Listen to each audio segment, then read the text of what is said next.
Gloire à Dieu. Nous allons aborder un thème intitulé « Est-ce que le faux évangile peut-il sauver ?» Est-ce que, en diminuant l'évangile, est-ce qu'on peut quand même sauver les gens? Ou bien en transformant un peu? Parce qu'on entend par-ci, par-là des sons du genre « c'est pas grave, telle chose, c'est pas grave, c'est pas grave. Ils ne sont pas loin de la vérité. » Sous-entendu, laissons-les comme ça. Et un pays qui est spécialiste de ça, c'est la Suisse. En Suisse, c'est toujours pas faire de vagues. Donc tout le monde vit sa vie. Il faut que personne ne dérange personne. Oser dire que l'autre est dans la fausseté et qu'il devrait s'amender, ah non, ça ne passe pas, ça crée des troubles. Donc là-bas, il ne faut pas faire des vagues. Chacun plus ou moins, même j'ai vu l'article j'ai lu l'article une fois dans une revue protestante de là-bas, d'un prétendu pasteur, parce que je ne considère pas que pour moi il soit pasteur. Il avait même sa pipe en photo en faisant l'article. Et il a fait une sorte de sketch où on parlait des 3 portes pour aller au ciel, l'islam, le catholicisme et le protestantisme. C'était un sketch comme ça. Donc, dans sa tête, déjà, il admet qu'on puisse aller au ciel par l'islam ou par le catholicisme, vous voyez. Donc, il y a toutes sortes de ces considérations humaines, de calculs humains où on finit par conclure qu'on peut quand même prendre tel chemin, comme on dit, tout chemin mène à Rome. Mais c'est à Rome, mais là, nous parlons du ciel. Et nous voudrions vraiment mettre l'accent là-dessus, parce que ça peut arriver que petit à petit, avec de tels raisonnements, même nous, dans nos propres vies, nous négligeons la direction divine en nous disant « Dieu va tolérer quand même ». Voilà, on commence à s'excuser nos propres erreurs en disant « Bon, je fais déjà beaucoup de choses ». Et c'est ça qui fait que beaucoup n'iront pas au ciel. Certains iront quand même, mais beaucoup ne vivent pas la gloire de Dieu sur terre parce qu'ils sont dans plusieurs petits compromis en se disant « plus humain la vérité, c'est pas mal ». Voilà. Et de toute façon, selon eux, personne n'a la vérité. Ça, c'est faux. Nous avons la vérité, c'est Jésus. Voilà, c'est ça la vérité. Et c'est d'ailleurs, on commence par ce verset où le Seigneur lui-même, il parle dans ce verset. Jean 8,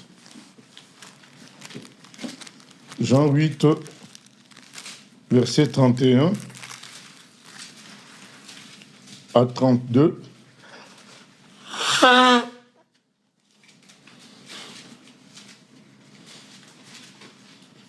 Jean 8, verset 31 à 32, c'est écrit ceci. Et il dit aux Juifs qui avaient cru en lui, « Si vous demeurez dans ma parole, vous êtes vraiment mes disciples. Vous connaîtrez la vérité et la vérité vous affranchira. » Donc Jésus est clair là-dessus que c'est la vérité qui libère, qui affranchit. Et pour avoir cette vérité, il faut demeurer dans la parole de Dieu. Donc la vérité, c'est la parole de Dieu. Et dans Jean 14, 6, il dit « Je suis le chemin, la vérité et la vie. Nul ne peut aller au Père que par moi. » Maintenant, cette vérité que Jésus constitue, il a exprimé ça dans sa parole. Donc sa vie est la vérité, lui-même est la vérité, mais ses paroles qui sont inscrites dans sa parole, dans la Bible, c'est ça aussi la vérité. Il dit, mais on ne peut aller au Père que par cette vérité-là. Donc c'est vraiment une erreur de penser que le faux évangile peut sauver. Le faux évangile ne peut pas sauver. C'est bien écrit, vous connaîtrez la vérité, c'est la vérité qui va vous libérer. Et Jésus dit, je suis le chemin, la vérité et la vie, et nul ne va au Père que par cette vérité-là, par moi. Et Il dit, si vous demeurez dans ma parole, c'est là que vous êtes dans la vérité. Donc, c'est très important que ça soit clair en chacun d'entre nous. Parce que vous savez, la pression du monde est grande. Et beaucoup finissent par faire des compromis en se disant, c'est pas grave. Oui, j'ai fait peut-être ça. Je n'ai pas payé telle chose, mais c'est pas grave. Non, bien-aimés, nous ne devons pas marchander avec la vérité. Nous devons, s'il le faut,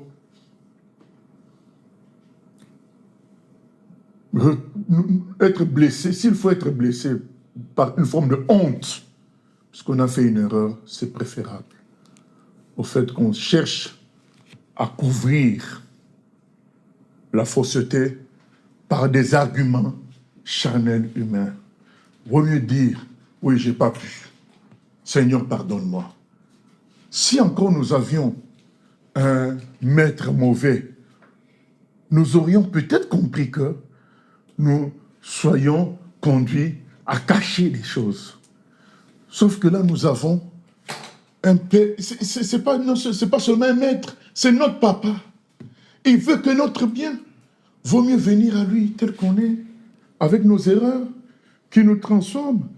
Ne touchons pas à la vérité. Vous savez, les rares moments où nous voyons Jésus dans la colère, Dieu dans la colère dans la Bible, c'est quand on touche à la vérité. Même les apôtres, c'est quand on touche à la vérité. C'est là qu'il y a même malédiction. Mais en temps normal, on a beau les injurier, on a beau les maltraiter, ils ne maudissent personne. Mais c'est quand on touche à la vérité, l'apôtre Paul a dit, si quelqu'un d'autre vient avec un évangile qui est différent de ce que moi je donne, qu'il soit maudit. Lisons ça dans Galates 1.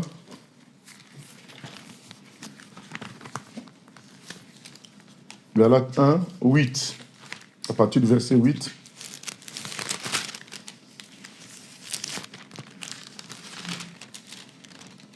Galates 1, à partir du verset 8. Mais, quand nous-mêmes, c'est-à-dire lui-même, l'apôtre Paul, nous-mêmes, quand un ange du ciel annoncerait un autre évangile que celui que nous vous avons prêché, qu'il soit maudit, qu'il soit anathème, veut dire qu'il soit maudit. Nous l'avons dit précédemment, et je le répète à cette heure, si quelqu'un vous annonce un autre évangile que celui que vous avez reçu, qu'il soit anathème, donc il répète ça 2 fois. Et maintenant, est-ce la faveur des hommes que je désire ou celle de Dieu? Est-ce que je cherche à plaire aux hommes? Si je plaisais encore aux hommes, je ne serais pas serviteur de Christ. Il y aura des circonstances, des endroits, des temps qui feront que, pour ne pas se créer des problèmes, on voudra bien, comme on dit en français, mettre de l'eau dans son vin. Mais ça ne marche pas avec la vérité de Dieu. On n'y touche pas. Pourquoi l'apôtre dit qu'il soit maudit? Parce que si il est conscient que si quelqu'un ne prend pas la vérité de Dieu, il ne va pas au ciel.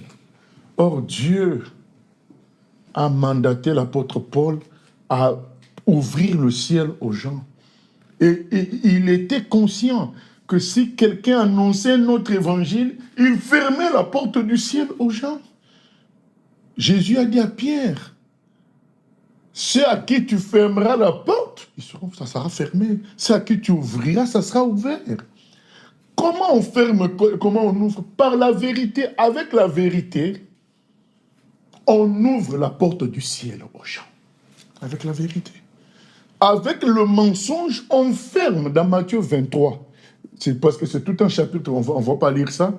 Dans tout le chapitre de Matthieu 23, Jésus dénonce les pharisiens. Il dit, vous êtes des aveugles qui amènent d'autres aveugles dans le trou. Donc, les gens qui suivaient les pharisiens, allaient dans le trou. C'est ça la réalité. Mais pourtant, ils allaient prier. Pourtant, ils allaient au temple. Pourtant, certains même se réveillaient la nuit pour prier. Mais Jésus dit, vous allez dans le trou. Parce qu'on ne peut aller au Père que par moi, par la vérité. C'est important que nous rapportions ça à nos propres vies pour dire, là où j'ai des compromis, que j'arrête. Là où ce que je fais ne correspond pas vraiment, puisqu'au fond de nous, nous connaissons la vérité, nous connaissons Jésus, ça ne correspond pas exactement à la Bible, non. Je préfère corriger cela. Quelqu'un m'a dit, mais ma société est censée me donner le loyer, mais après avoir retranché l'appel, mais là, il me donne toujours le loyer en entier.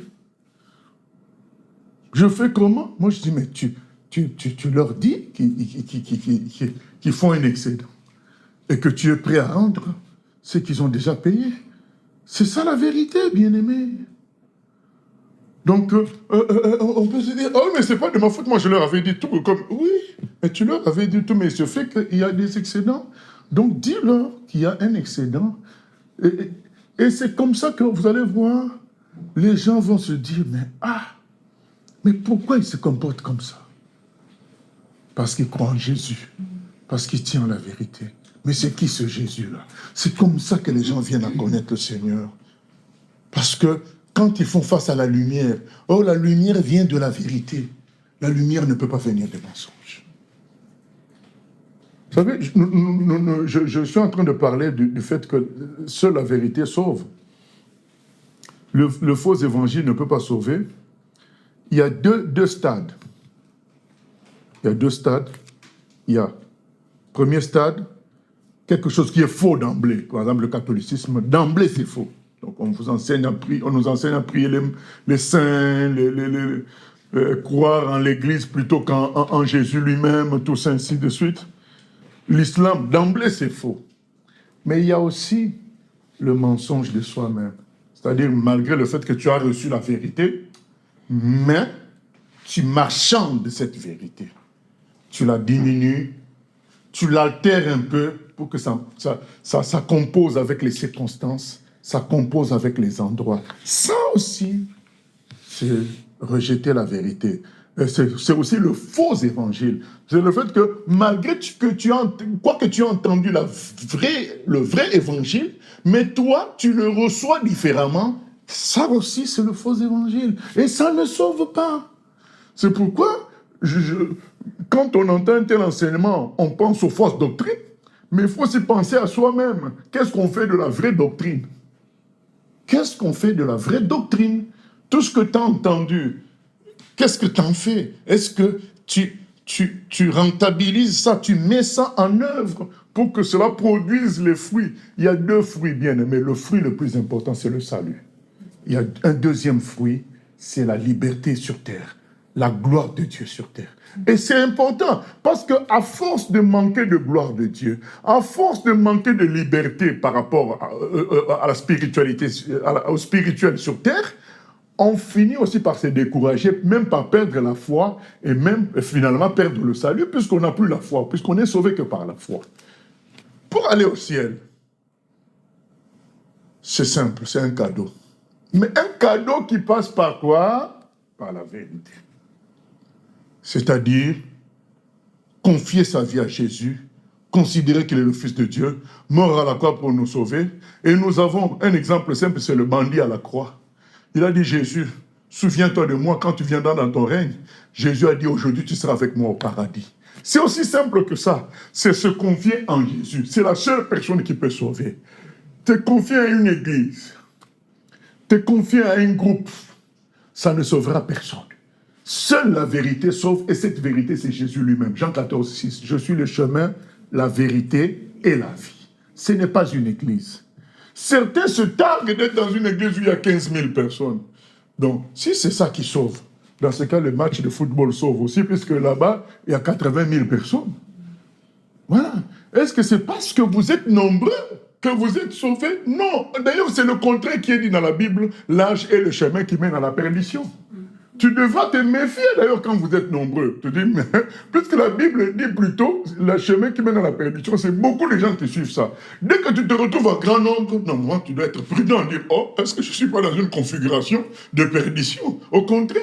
Mais il y en a qui se confient dans ça pour dire, mais si nous sommes nombreux, c'est que ce que nous disons est bon. Mais non. c'est comme si tu vas juger que ta cuisine est bonne parce que tous les cochons du coin ont apprécié. Parce que qui apprécie ta cuisine? Je dis, mais tous les animaux, les cochons qui sont passés là, ils ont mangé mon plat. Mais oui, mais c'est des cochons.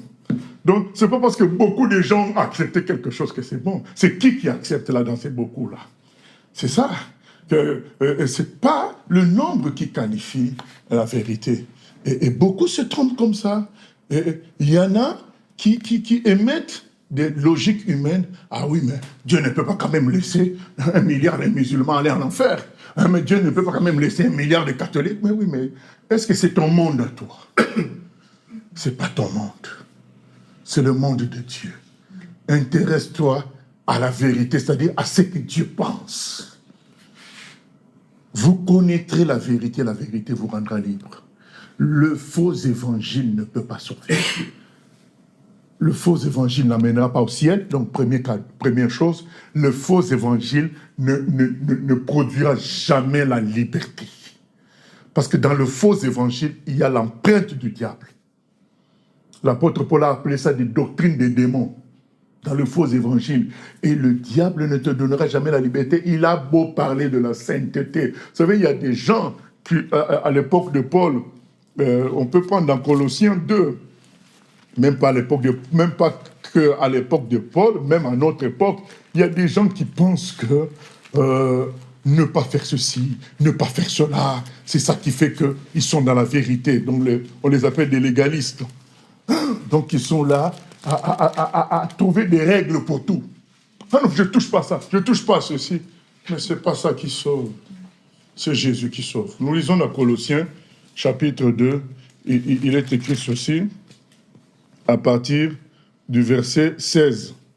Que personne donc ne vous juge au sujet du manger ou du boire, ou au sujet d'une fête, d'une nouvelle lune, ou des sabbats, comme certains imposent maintenant aux chrétiens de faire le sabbat. Là, le frère Paul dit que personne ne vous juge en fonction de ces choses-là. On te dit, ah mais non, c'est le sabbat, c'est écrit ceci. Mais écoute ce que l'apôtre dit. C'est pas ça qui est important. C'était l'ombre des choses à venir. Ces choses-là, c'était l'ombre. Les jours, le vendredi, le dimanche, tout ça, c'est l'ombre. Nous, on veut la réalité. Qui est-ce qui a déjà mangé l'ombre d'un gâteau ici? Personne. C'est le gâteau qu'on mange. Donc c'est ce que le frère Paul dit. Il dit, c'était l'ombre des choses à venir, mais le corps est en Christ. Donc le corps, le gâteau, c'est Jésus lui-même. Donc toi, tu te contentes de son ombre, mais tu vas manger quoi? Voilà. Verset 18. Qu'aucun homme, sous une apparence d'humilité, avec des lunettes fines, et par un culte des anges, ne vous ravisse à son gré le prix de la course, tandis qu'il s'abandonne à ses visions et qu'il est enflé d'un vain orgueil par ses pensées charnelles. Il y a des gens qui disent, Dieu m'a dit, j'ai vu, mais dans tout ce qu'il te demande de faire là, ce n'est pas biblique. Je dis, mais vous suivez des gens qui s'abandonnent à leur vision, mais est-ce que ce qu'ils disent, ça vient de la Bible? C'est ça. Comme là, on a appris un nouveau Noé au Ghana, un monsieur qui a fait une arche pour sauver les gens le 25 décembre.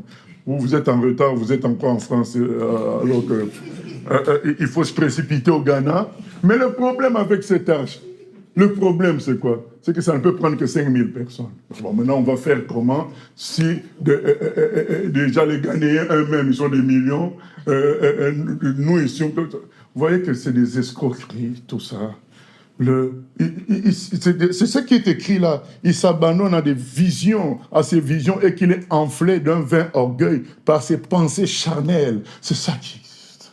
Mais les gens aiment tout ce qui bouge comme ça. Ah, mais non, mais suivons Jésus-Christ, la vérité, la Bible, c'est ça la vérité. Et il est écrit, sans s'attacher au chef, c'est-à-dire Jésus, dont tout le corps, assisté et solidement assemblé par des jointures et des liens, tire l'accroissement que Dieu donne. Ça, c'est la deuxième étape. Il y a la vérité qui sauve, qui amène au ciel, mais il y a la vérité qui donne la force, qui donne la vigueur spirituelle. qui donne la gloire spirituelle, ça reste toujours le même Jésus. Il n'y a pas une autre méthode. C'est toujours le même Jésus qui sauve. Ça, c'est un cadeau. Mais qui bâtit, ça, c'est un combat. Un combat contre notre chair. Le cadeau, c'est gratuit. Le voleur à la croix a saisi le gâteau, il est parti au ciel. Le cadeau, il est parti au ciel. Mais la vie de victoire terrestre, c'est un combat. Un combat contre la chair, contre les démons, c'est un combat. Et même dans ce combat-là, c'est que la vérité qui te donne le dessus. Tu ne peux pas combattre ce combat avec les armes du diable. Qu'est-ce qu'on retrouve aujourd'hui? Les gens prennent la musique du monde, ils changent les paroles, ils mettent ça en Christ. Mais non, mais les gens sont touchés. Oh, qui peut être touché? La vérité, la fausseté ne peut pas sauver. Ça peut toucher. Toucher, ça veut dire quoi? La personne se sent comme emportée. Mais nous, on a senti tout ça en écoutant Bob Marley. Tu écoutes Bob Marley, tu pleures. Il y a des gens qui écoutaient Michael Jackson, ils tombent devant lui. Donc, ce n'est pas parce que quelqu'un se sent emporté que ça veut... Ah, mais le culte était chaud. Mais ça, qu'est-ce que ça a à voir avec la vérité? Ce qui compte, c'est qu'est-ce que tu as reçu. C'est pas la chaleur. C'est pas comment tu as dit. Il y avait l'onction. Mais après, les gens qui étaient tout autour de Jésus, ils avaient l'onction. C'est ça qu'on va lire. Finissons ce passage. Parce que on va lire le passage le plus important tout de suite là. Verset 20. Si vous êtes mort avec Christ aux choses élémentaires de ce monde, pourquoi, comme si vous viviez dans le monde, vous impose-t-on ces préceptes? Ne prends pas, ne goûte pas, ne touche pas. Préceptes qui tous deviennent pernicieux par la Bible et qui ne sont fondés que sur les ordonnances et les doctrines des hommes. Le pantalon, c'est interdit. Donc, on cherche les choses. Les bijoux, interdits. On fait des principes comme ça dans certaines religions, les banamistes. Vous les voyez, ils paraissent tranquilles, sains. Mais ce que nous venons de lire nous dit que c'est la fausseté, ce n'est pas ça qui sauve. Ce n'est pas mettre les bijoux, ne pas mettre les bijoux qui va te sauver. Ça voudrait dire que les bandits qui tuent là, ils n'ont pas de bijoux toujours. Est-ce qu'ils sont sauvés? Donc ce n'est pas tout ça.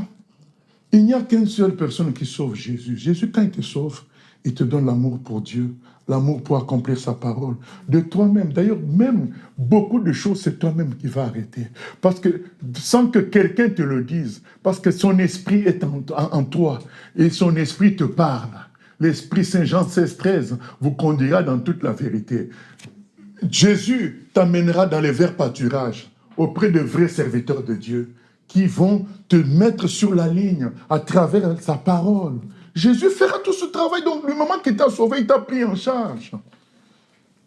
Donc, tu n'as pas besoin de bricoler. Non, suis seulement le maître tel qu'il te fait avancer. Pensez qu'on ne touche pas. Ne touche, c'est ça qui fait la vérité. Il y a même des gens, oh, la guitare, ce n'est pas biblique. Donc, où est-ce que c'est écrit? On dit dans le psaume 150, que tous ceux qui respirent louent l'Éternel, louez-le avec tous les instruments. C'est écrit, louez-le avec tous les instruments. Mais vous allez voir des gens comme ça, tranquilles. Non, la guitare, c'est seulement les voix. Mais plein d'orgueil. Allez dans leur maison. Vous allez voir les disputes qu'ils ont là-bas. Mais dans les niveaux chrétiens là, ils vont mettre des vêtements jusqu'aux chevilles. Et après, ils s'en vantent. Mais où est la simplicité dans ça? Normalement, si tu es de Dieu, tu vas être simple. Tu sais que seul Dieu peut convaincre les autres. Ce n'est pas toi. Toi, tu vis la vie qu'il attend de toi. Jésus ne disait pas, voyez, regardez-moi. Mais non. Il vivait, les gens voyaient la lumière à travers lui. Aujourd'hui, évangile de prospérité par-ci, par-là. Ah oui, mais où est le mal?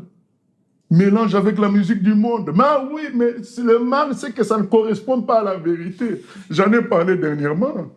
d'une vidéo. D'ailleurs, je vais rajouter un peu mon short là-dessus. On va refaire cette vidéo. On va faire une vidéo à nous en mettant cette vidéo-là, où des gens avec des casquettes retournées sont en train de critiquer les chrétiens en disant, mais pourquoi vous voulez prendre la musique du monde? Ce n'est pas votre musique.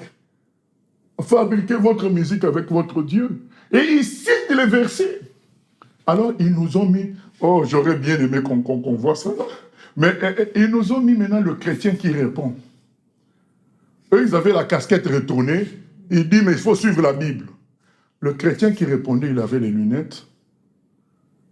Beau, tranquille, en parlant avec sérieux, que ce n'est pas mauvais de prendre la musique du monde. Vous voyez?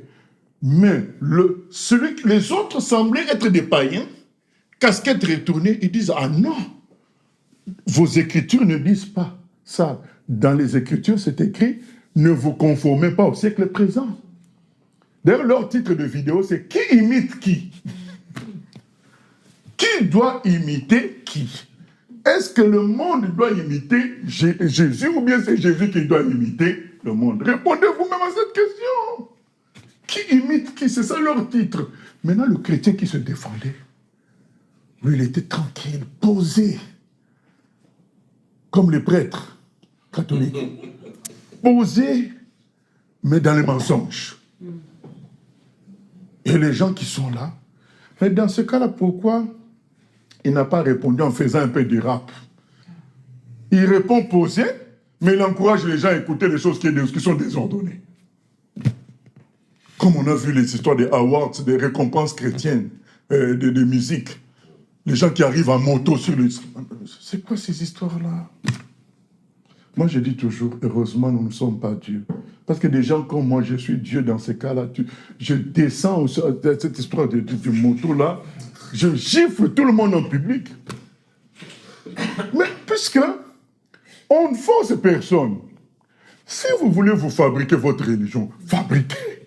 Pourquoi vous voulez mettre le nom de Jésus dans votre sauce? Même dans le monde, il n'y a pas ce qu'on appelle appellation contrôlée. Hein? Appellation, je crois, d'origine contrôlée. Donc, tu fais ton couteau, tu mets la guiole, on va te chercher, on dit, mais pourquoi tu as mis la guiole? Pour que ça soit la guiole, il faut que ça suive telle procédure. Est-ce que toi, tu as respecté ça? Donc, vous venez, vous mettez évangile, musique du monde, vous balancez, vous trafiquez un peu, et vous dites, pourquoi pas, les jeunes sont touchés. Mais est-ce que ces jeunes-là sont vraiment touchés au point de se convertir? Non! Parce que je vous le dis, c'est impossible que le mensonge sauve. Il n'y a que la vérité qui a franchi. Le frère Paul a dit que celui qui pense faire sauver les gens autrement, il soit maudit. Ce n'est pas possible. Jésus l'a dit, on ne peut aller au Père que par moi. Maintenant, le passage le plus important, c'était Jean 2. Pourquoi c'est important? On va le voir. Jean 2, 23-25. Qu'est-ce qui se passe?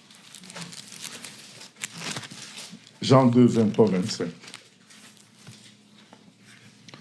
Pendant que Jésus était à Jérusalem, à la fête de Pâques, c'est bien écrit, plusieurs crurent en son nom. Pourquoi? En voyant les miracles qu'il faisait. Mais Jésus ne se fiait point à eux, parce qu'il les connaissait tous. Et parce qu'il n'avait pas besoin qu'on lui rendît témoignage d'aucun homme, car il savait lui-même ce qui était dans l'homme. Qu'est-ce qu'il nous a dit? Qu'à ce moment-là, dans ce lieu-là, il y a eu beaucoup de conversions face à la prédication de Jésus, et on nous en donne la raison, parce que les gens ont été impressionnés par les miracles. Maintenant, ma question est la suivante. Alors que Jésus considère le contraire de ce qui est écrit, parce que Jésus dit que ce n'était pas vrai. Officiellement, ils avaient cru, mais pas dans leur cœur. Donc, pour un témoin comme vous et moi qui aurait été là, on aurait dit, oh, gloire à Dieu, il y a 10 000 personnes qui viennent de se convertir. Mais Jésus, lui, nous dit, non, c'est faux. je lis dans les cœurs et je sais que c'est faux. Ils ont été impressionnés par mes miracles. La question est la suivante, on en a déjà fait une pensée du jour. Si les bons miracles de Jésus, je ne parle pas des faux miracles, où on paye les gens pour venir faire des faux témoignages. Je ne parle pas de ça. Je parle maintenant là des vrais miracles, c'est-à-dire le Seigneur lui-même. Nous avons les vrais miracles, la vraie parole, mais les conversions fausses. Est-ce qu'on comprend ce qui se passe là? On est face à la vraie parole, au vrai miracle, mais les conversions sont fausses. Maintenant, vous pensez vraiment que le mauvais évangile, les faux miracles peuvent sauver?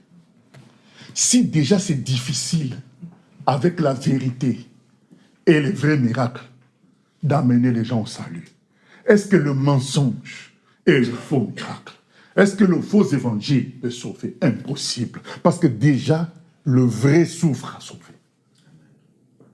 Donc le faux, certainement, ne sauve pas. Déjà, quand on prêche dans la vérité, ce n'est pas tout le monde qui se convertit, c'est une minorité. Même si tout le monde lève la main, mais c'est toujours une minorité. Parce que certains peuvent être touchés par l'éloquence, touchés par la chose, c'est vrai, touchés, mais et faire un geste d'acceptation, mais résister encore dans le cœur. Et comme on est face à quelqu'un qui savait lire dans les cœurs, il savait que, apparemment c'est la foule, mais en réalité c'est peu de gens. Et la Bible le dit, large est le chemin qui amène en enfer. Et beaucoup le trouvent, mais étroit est le chemin qui mène au ciel, et peu de gens le trouvent. Donc la question est là. Ça, c'est là l'inspiration de ce message d'aujourd'hui. D'où m'est venue l'inspiration de cette affaire-là de Jean 2, 23, 25. J'ai entendu comme une voix qui a dit, mais c'est le bon miracle et le bon message. Convertis peu. Convertissent peu.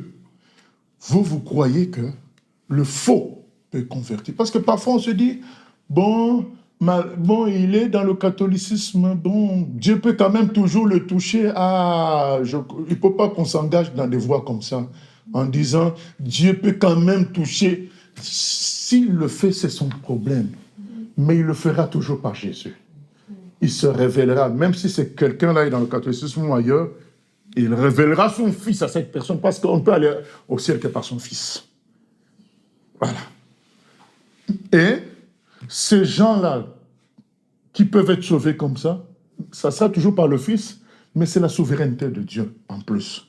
Mais la vraie vie chrétienne ne sera pas possible pour ces gens-là qui ont encore un problème avec la vérité, qui n'ont pas reçu la vraie vérité. Si la vraie vérité si la vérité peine à sauver, à combien plus forte raison le mensonge va perdre les gens? C'est très important que nous soyons dans la vérité. Pour nous-mêmes, là où tu dois dire pardon, dis seulement. Dans la réunion de famille, si tu as dit quelque chose de déplacé, corrige. Tu es un enfant de vérité. Moi, je vois dans nos forums, là, parfois, les gens mettent des choses, après ça s'avère faux, il n'y a pas d'excuse, c'est passé aux oubliettes. Ah non. Moi, dernièrement, j'avais envoyé une vidéo, on m'a dit, mais c'est l'IA. J'ai écrit, je m'excuse. Je m'excuse, je croyais que c'était l'original, c'est l'intelligence artificielle. Quelqu'un a découvert que c'est l'intelligence artificielle, j'ai dit, je m'excuse. Prochainement, je ferai vérifier avant d'envoyer quelque chose. Il faut rester dans la vérité, même s'il faut avoir honte. Mais vouloir maquiller les choses, c'est pas grave, voilà les termes qu'on utilise. Si c'est grave, ça va t'empêcher d'être épanoui dans le Seigneur. Tu auras des problèmes avec la gloire. Tu auras des problèmes avec l'entièreté de la réalisation des choses de Dieu dans ta vie. Tu auras des problèmes. Deux choses. La vérité amène au ciel. Deuxième chose, la vérité produit une vie spirituelle glorieuse. Tu peux peut-être être qualifié pour le ciel parce que quelque part tu as cru en Jésus que c'est lui qui sauve. Mais si dans ta vie, tu n'obéis pas au reste, tu n'obéis pas, on dit respectez vos conducteurs, mais toi tu n'as pas de conducteur. Il y a beaucoup de chrétiens aujourd'hui qui n'ont pas de conducteur. Ils n'ont pas de conducteur. Ils choisissent chaque dimanche qu'est-ce qu'ils vont écouter, telle église, tel machin. C'est des gens sans conducteur. Regardez finalement leur vie. Ça tourne en rond. Ils ne produisent aucun fruit. Mais c'est des grands arbitres et grands journalistes.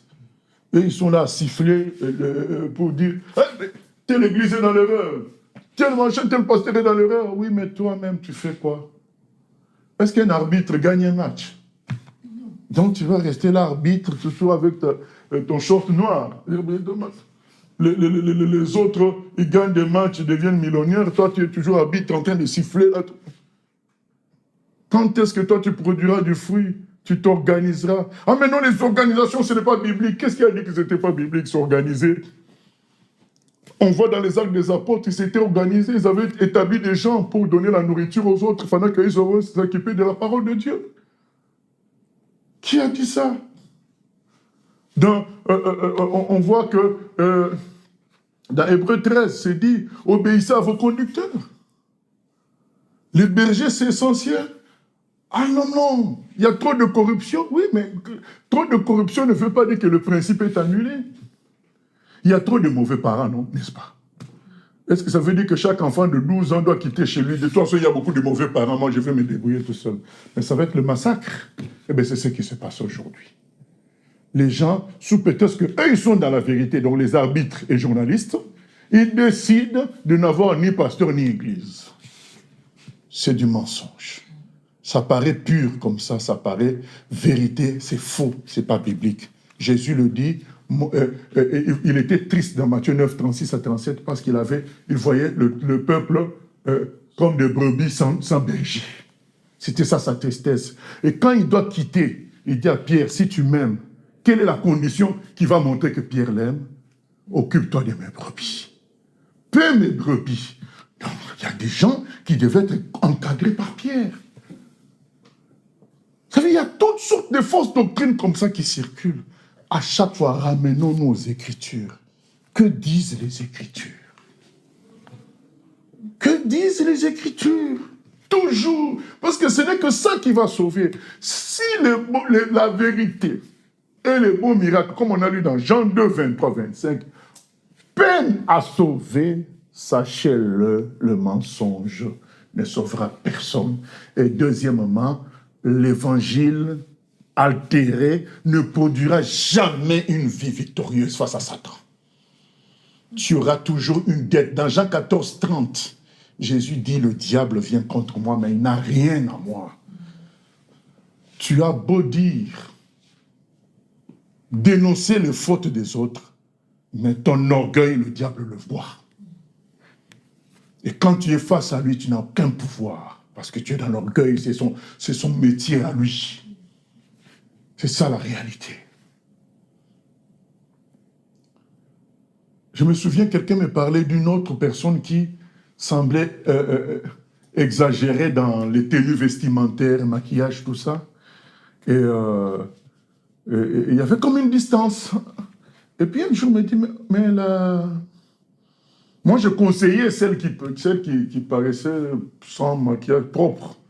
Je lui disais, mais non, l'amour veut qu'on ne puisse pas juger l'autre, qu'on prie plutôt. Parce qu'il y a des chrétiens qui sont là. Ah, mais cette sœur-là, ah, mais ce frère-là. Oui, mais non, mais nous tous, nous sommes pécheurs. On commence à, ah, mais ce frère-là, mais cette sœur-là. Ça, c'est du jugement. C'est du jugement.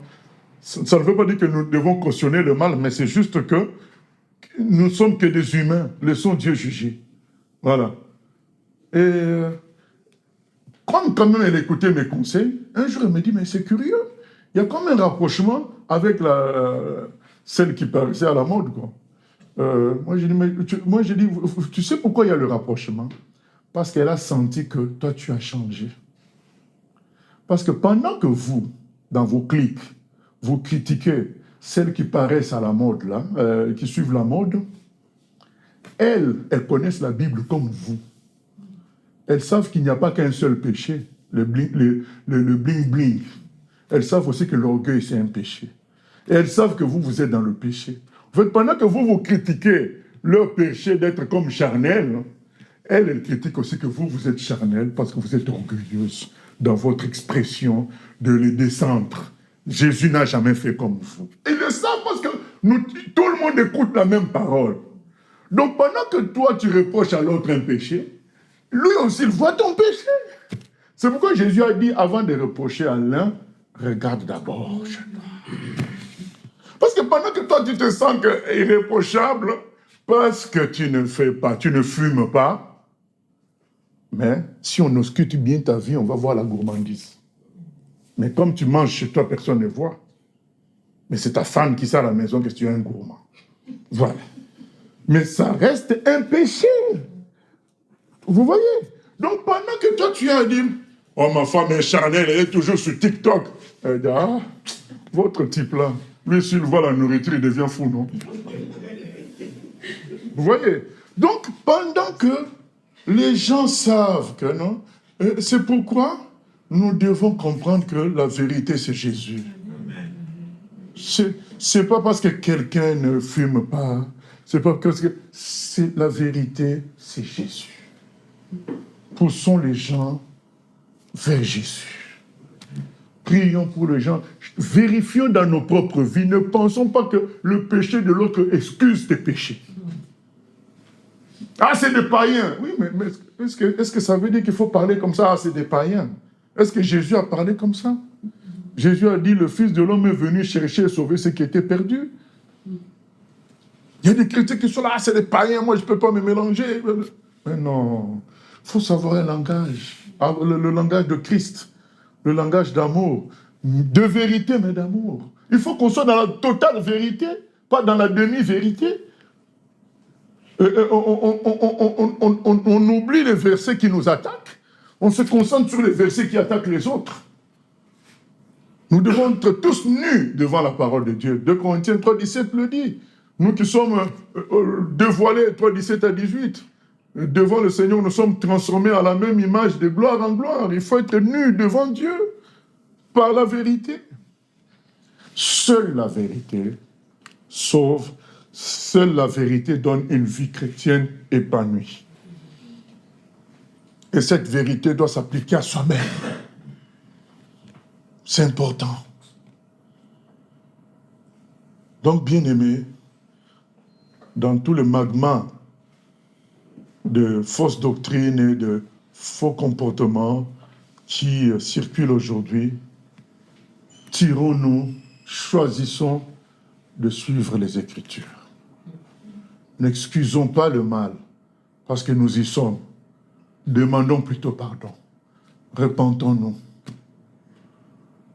Ne disons pas, c'est pas grave, les gens sont touchés. Mais est-ce que, alors que les vrais miracles ont touché sans sauver, pensons-nous que le mensonge et les faux miracles vont sauver? Vraiment. C'est pourquoi je dis que le passage essentiel, c'est Jean 2, 23, 25. Parce que l'argument, on l'entend souvent, mais il y a beaucoup de jeunes qui écoutent ça. Rap chrétien, rock chrétien, et ils sont touchés. Mais est-ce qu'ils sont convertis?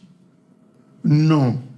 Seule la vérité peut sauver. Parce que si les vrais miracles, la vraie prédication de Jésus lui-même, dans Jean 2, 23, 25, a produit que peu de convertis, ce n'est pas les choses délabrées, le lait frelaté, comme on dit, ce n'est pas ça qui va donner la santé. Si déjà le bon lait n'a pas donné de la santé, ce n'est pas le lait frelaté qui va donner la santé. Soyons sérieux. Si la bonne viande achetée chez le boucher ne te donne pas la santé, ce n'est pas la viande de Carrefour. Peut-être on a changé la date en mettant un truc nitrite qui fait la couleur là. Ce n'est pas ça qui va te donner la bonne santé. Hein. La viande du boucher originale, ça ne t'a pas donné la santé. Et c'est la viande abîmée trafiquer qui va te donner la santé. Donc ça veut dire que nous sommes dans le monde à l'envers. C'est ça. Le mal peut-il sauver alors que la vérité peine à sauver? Il y a un problème. Réfléchissons à ce passage-là dans Jean de 23-25. Quand on va nous prendre sur l'argument, les gens sont touchés. Il y a des jeunes qui suivent. Il y a des... Oui, mais sachez-le, c'était le cas dans Jean 2, 23-25, avec la vérité. Mais Jésus a dit que ce n'était pas le cas dans le cœur réellement. Parce que les gens étaient impressionnés par les miracles. Maintenant, pensons-nous que ce qui est faux, avec des choses fausses tout autour, c'est ça qui va changer les gens, pas du tout. Acceptons qu'on nous traite d'extrémistes, des gens qui exagérons, mais tant que nous disons la vérité dans l'amour, maintenons-nous dans cela. Disons aux gens clairement qui suivent des fausses doctrines. La vérité, c'est Jésus, c'est pas notre église, c'est pas notre pasteur, c'est Jésus la vérité. Et cette vérité est clairement précisée dans les Écritures, que chacun revienne aux Écritures et accepte de se juger lui-même avant que le jugement de Dieu tombe sur chacun d'entre nous. Soyons honnêtes pour reconnaître notre erreur et laissons Dieu nous transformer au nom de Jésus. Amen. Jésus-Christ est ma sagesse.